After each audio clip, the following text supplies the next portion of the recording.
All right, so today we're going to be going over the trade we took. This was the trade that I ended up taking today. It was a break-even trade.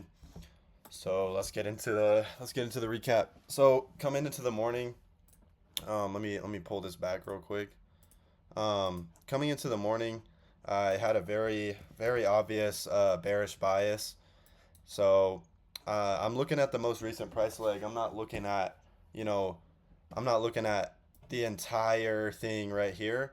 I'm looking at the most recent sponsored move. So I'm seeing the 4 hour. I see that we're moving off of a bearish 4 hour. So that kind of I'm already starting to lean lower there. But I need to go to the lower time frame to get some confirmation here. So pull up my indicator for my session times just to see, session highs and lows. And so right here is what confirmed my bearish bias. So we didn't end up sweeping this high, but if y'all pay attention right here, we have London high resting right there on NQ. We got London high resting right here on ES. And now ES failed to sweep this out. So that right there is an SMT. Um, One indice sweeps the high or low and the other fails to do so, and then we expand off of it, so we get that SMT in place, as you can see, and then we expand lower and create that 4 hour gap and these pretty large 1 hour gaps right here. So that's what led me to be bearish today.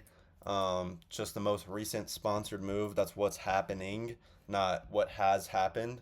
That move is, likely to be the continuation. Like today is most likely going to be the continuation of that move. Um, so yeah, coming into the day, I'm bearish. We really don't have much to work with. We had London and Asia highs here. ES only had London, I believe. Yeah, ES had swept out Asia, so there was a chance that we weren't even going to come up and sweep anything. I was expecting it to be more of a, I was expecting it to be more of a continuation type of day, where let me pull this back. I was expecting it to, be more like a boom, boom, boom continuation lower, to the next draw. But that didn't end up happening. We opened, we got a V shape for higher, and this is what I'm saying is like everybody is saying nowadays to not marry your bias, but that's kind of the entire point that intraday bias exists, right? Like that's the entire point of having it. Otherwise, why does it even exist? Like why are we even talking about bias if it doesn't matter? So I like to stick with my bias. I like to find a bias. What is the high time frame doing? That's my bias. Not like, oh, where's the daily candle gonna go? I'm not really concerned with that. I'm concerned with what is the high time frame telling me? Where is it going? That is my bias. So in this case, it's bearish. The higher time frame is printing lower. Why would I want to take longs? Even if the long setup presents itself, like it's still not an A plus opportunity compared to if you just got a short in a bearish market. Like I'm just not taking every single long that prints, and just because this happened, we got a V-shape inversion, doesn't mean I'm taking that like whatsoever. Um, so I'm looking for shorts still. We open, we get some chop. Let me grab this here. We open, we print that V shape for higher, V shape inversion, and then we kind of just chop. And then we actually, right here is what had me interested. We came up and we swept. ES was moving higher this whole time. It was chopping higher. ES actually swept out London, so that forms this SMT here. And we see this just very obvious manipulation leg. Um, I was chilling here. I was waiting for something to happen. We get this obvious pump up, and then I check ES. I'm like, is ES swept the high? Yup, ES swept the high. Now I want to see a V shape, V shape inversion. Boom, perfect. A plus inversion. I literally don't need anything else from here. So I was figuring out my market order.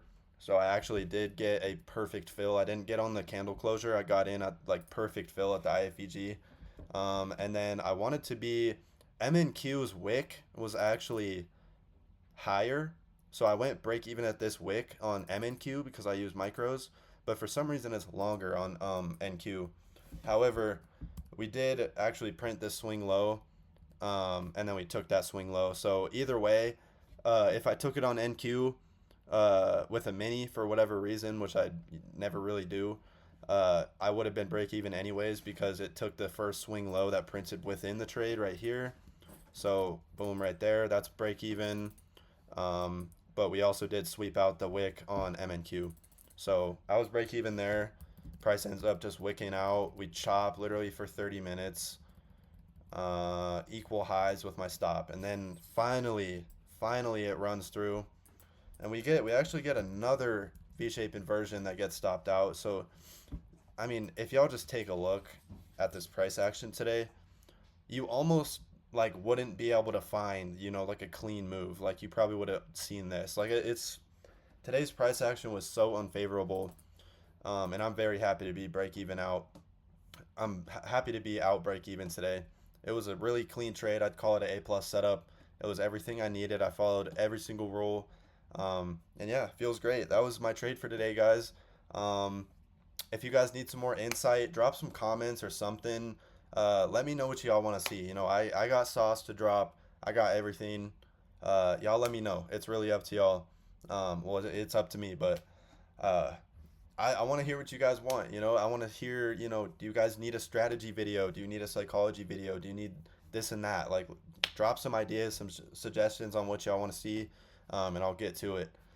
Thank you guys for stopping in. That's my trade recap for today. Let's get into it tomorrow. I'll see y'all later.